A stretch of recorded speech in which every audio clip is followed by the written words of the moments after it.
ఎజోస్పెర్మియా లేదా zero sperm count అనేది మగవాళ్ళ సైడ్ నుంచి పిల్లలు లేకపోవడానికి ఒక ముఖ్యమైన కారణం. అయితే ఈ ఎజోస్పెర్మియా లేదా జీరో స్పెర్మ్ కౌంట్ తో పిల్లలు లేక బాధపడుతున్న మగవాళ్ళు వాళ్ళ ట్రీట్మెంట్ లో చేసే కామన్ మిస్టేక్ ఏంటి అని అంటే, మగవాళ్ళు కూడా వాళ్ళ వైఫ్ ట్రీట్మెంట్ చేయించుకునే లేడీ డాక్టర్ దగ్గర, ఐవీఎఫ్ స్పెషలిస్ట్ దగ్గర ట్రీట్మెంట్ చేయించుకుంటా నెలల తరబడి అసలు వాళ్ళకి ఆ జీరో స్పెర్మ్ కౌంట్ కారణం ఏంటో తెలుసుకోకుండా మల్టీవిటమిన్ టాబ్లెట్స్ వాడుకుంటా టైం అండ్ మనీని వేస్ట్ చేసుకుంటా ఉంటున్నారు. నేను నా ప్రాక్టీస్ లో చూసిన ఒక కామన్ ఎగ్జాంపుల్, ఒక పేషెంట్ ఎగ్జాంపుల్ ని ఈ వీడియోలో నేను మీకు షేర్ చేసుకుంటాను. ఆ పేషెంట్ కి ఎజోస్పెర్మియాతో జీరో స్పెర్మ్ కౌంట్ తో పిల్లలకి ఇబ్బంది పడతా జస్ట్ వాళ్ళ వైఫ్ ట్రీట్మెంట్ చేసిన లేడీ డాక్టర్ కన్సల్ట్ అయితే అసలు ఆ జీరో స్పెర్మ్ కౌంట్ రీజన్ కూడా ఏంటో తెలుసుకోకుండా ఆల్మోస్ట్ 2 to 3 years పాటు జీరో స్పెర్మ్ కౌంట్ కి మల్టీవిటమిన్ టాబ్లెట్స్ వాడిచ్చింది ఆ లేడీ డాక్టర్ ఆ పేషెంట్ తో. నేను చూసిన ఒక పేషెంట్ కి అతనికి ఆల్మోస్ట్ మ్యారేజ్ అయ్యి 3 to 4 years మ్యారేజ్ అయిన తర్వాత కూడా పిల్లలు పుట్టట్లేదు అని చెప్పేసి వాళ్ళ వైఫ్ ట్రీట్మెంట్ చేసిన లేడీ డాక్టర్ దగ్గరికి వెళ్తే ఆ లేడీ డాక్టర్ అతనికి జీరో స్పెర్మ్ కౌంట్ ఉంది అని చెప్పేసి ఆ జీరో స్పెర్మ్ కౌంట్ రీజన్ తెలుసుకోవడానికి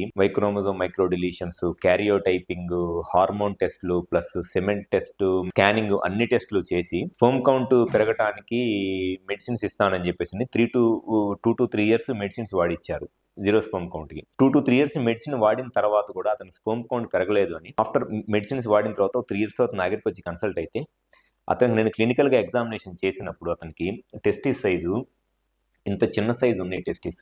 నార్మల్ గా ఎవరికైనా సరే మగవాళ్ళకి, నార్మల్ ఇండియన్స్ కి టెస్టిస్ సైజు మినిమమ్ 8 నుంచి 12 mm టెస్టిస్ ఉంటుంది.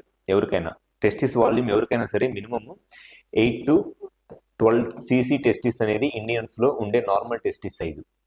ఎప్పుడైనా సరే టెస్టిస్ నుంచి స్పెర్మ్ ప్రొడక్షన్ ఎప్పుడు హెల్దీగా ఉంటుంది, ఎప్పుడు బాగుంటుంది అని అంటే టెస్టిస్ సైజు ఎంత పెద్దగా ఉంటే ఆ టెస్టిస్ నుంచి స్పెర్మ్ ప్రొడక్షన్ అనేది అంత హెల్దీగా ఉంటుంది. కానీ నేను చూసిన పేషెంట్కి అతనికి నేను క్లినికల్గా ఎగ్జామినేషన్ చేస్తే టెస్టిస్ సైజు ఇంత చిన్నగా ఉంది. అంటే నార్మల్గా ఈ సైజు ఉండాల్సిన టెస్టిస్ ఆయనకి ఈ సైజు ఉన్నాయి, చిన్న బఠానీ కింద ఉన్నాయి టెస్టిస్ సైజు.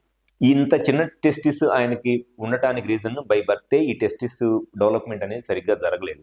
ఇంత చిన్న టెస్టిస్ నుంచి అంటే ఈ 1 mm 1 cc 2 cc టెస్టిస్ నుంచి ఎట్టి పరిస్థితుల్లోనూ స్పెర్మ్ ప్రొడక్షన్ అనేది జరగదు.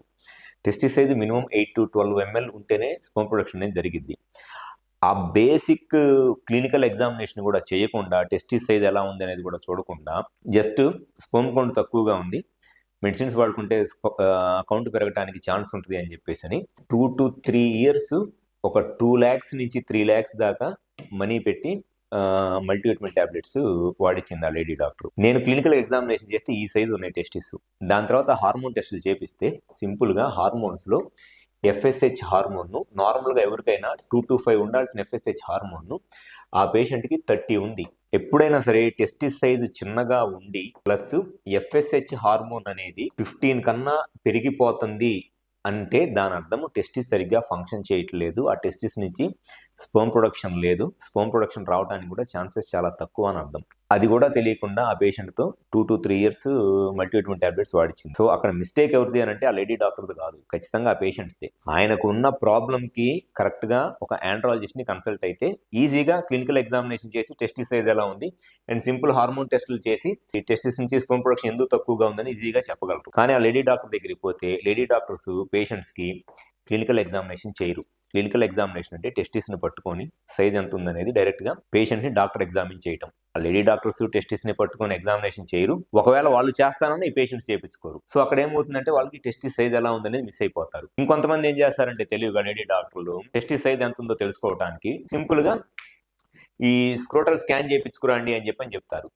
స్క్రోటల్ స్కాన్ చేసే రేడియాలజిస్ట్కి అసలు వీళ్ళు ఎందుకు వచ్చారు స్కానింగ్ అనేది ఆ రేడియాలజిస్ట్కి తెలియదు.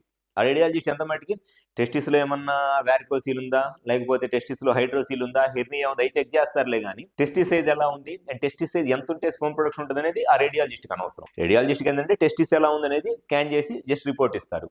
ఆ ఇచ్చిన రిపోర్ట్ అన్న కరెక్ట్గా చూడటం మళ్ళీ లేడీ డాక్టర్కి వచ్చారంటే అది తెలియదు. డబ్బుల కోసం స్కాన్ చేయించటము, మెడిసిన్స్ రాయటము, అటోమేటిక్ టెస్ట్లు అన్ని చేయించటము, కానీ వాళ్ళు జీరో స్పెర్మ్ కౌంట్ రీజన్ అనేది మట్టికి వాళ్ళకి అనవసరం. సో ఎప్పుడైనా సరే స్పెర్మ్ కౌంట్ 0 ఉన్నప్పుడు ఫస్ట్ కరెక్ట్గా చూసుకోవాల్సింది ఫస్ట్ అసలు టెస్టిస్ సైజ్ ఎలా ఉందనేది అన్నిటికన్నా చాలా ముఖ్యం. టెస్టిస్ సైజ్ చిన్నగా ఉండి మరీ ఇంత 1 mm 2 mm 1 cc 2 cc 3 cc testis ఇంత చిన్నగా ఉంటే ఏ మెడిసిన్స్ వాడినా దాని నుంచి స్పెర్మ్ కౌంట్ అనేది పెరగడానికి ఆల్మోస్ట్ ఛాన్సెస్ అనేవి ఉండవు. సో అప్పుడు చెక్ చేయాల్సింది ఏంటి అని అంటే అసలు ఎందుకు ఇంత చిన్నగా ఉంది టెస్టిస్ అనేది చెక్ చేయాలి. అప్పుడు అసలు కౌంట్ పెరగడానికి ఛాన్స్ ఉందా లేదా అనేది తెలిసిద్ది. సో ఎవరైనా సరే ఎజోస్పెర్మియా లేదా జీరో స్పెర్మ్ కౌంట్‌తో పిల్లలేక ఇబ్బంది పడతంటే ఫస్ట్ మీరు స్పెర్మ్ కౌంట్ పెరగటానికి కాదు మెడిసిన్స్ వాడాల్సింది. మీకు స్పెర్మ్ కౌంట్ 0 ఉండటానికి రీజన్ ఏంటనేది తెలుసుకోవాలి. నా దగ్గరికి చాలా మంది పేషెంట్స్ ఇట్లా జీరో స్పెర్మ్ కౌంట్‌తో సంవత్సరాలు మల్టీవిటమిన్ టాబ్లెట్స్ వాడుకుంటా లక్షలు మనీ వేస్ట్ చేసుకొని వాళ్ళ జీరో స్పెర్మ్ కౌంట్ రీజన్ ఏంటో తెలుసుకోకుండా టైం వేస్ట్ చేసుకుంటా చాలా మంది పేషెంట్స్ వస్తా ఉంటారు. 100% నా దగ్గరికి ఎజోస్పెర్మియా పేషెంట్ వచ్చిన ప్రతి ఒక్కళ్ళకి నేను ఫస్ట్ రీజన్ ఏంటి, అసలు వాళ్ళ జీరో స్పెర్మ్ కౌంట్ రీజన్ ఏంటి అనేది 100% చెప్తాను. వన్స్ ఆ రీజన్ ఏంటి అనేది తెలిస్తే కౌంట్ పెరగడానికి అసలు ఎంత ఛాన్స్ ఉంది ఏంటి అనేది తెలిసిద్ది. సో ఎవరైతే ఎజోస్పెర్మియా లేదా జీరో స్పెర్మ్ కౌంట్ తో పిల్లలకి ఇబ్బంది పడతా మీ జీరో స్పెర్మ్ కౌంట్ రీజన్ ఏంటి తెలుసుకోవాలి అండ్ అసలు మీ సైడ్ నుంచి స్పెర్మ్ కౌంట్ పెరగడానికి లేదా పిల్లలు పుట్టడానికి ఎంత ఛాన్స్ ఉంది తెలుసుకోవాలనుకుంటే కాల్ చేసి అపాయింట్మెంట్ తీసుకొని మాకు విజయవాడ, వైజాగ్, రాజమండ్రి, నెల్లూరు మరియు కర్నూలులో బ్రాంచెస్ ఉన్నాయి. ఈ 5 ప్లేసెస్ ఎక్కడైనా సరే కాల్ చేసి అపాయింట్మెంట్ వచ్చి కన్సల్ట్ అవ్వండి. గ్యారంటీగా ఫస్ట్ మీ జీరో స్పెర్మ్ కౌంట్ రీజన్ ఏంటి అనేది అయితే చెప్తాను. వన్స్ రీజన్ ఏంటి అనేది తెలిస్తే నెక్స్ట్ అసలు ఫర్దర్గా ఎట్లా ప్రొసీడ్ అవ్వాలనేది అర్థమైంది. Thank you.